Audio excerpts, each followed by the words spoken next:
নেই যেন অতিথির মতো কখনো জীবনে আসে, ধুলো ঝরে বাড়ে কখনো আমার অশ্রু ছড়িয়ে চলে যায়।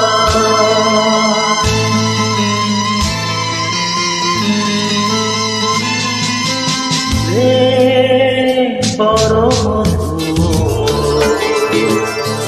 বহু কাছে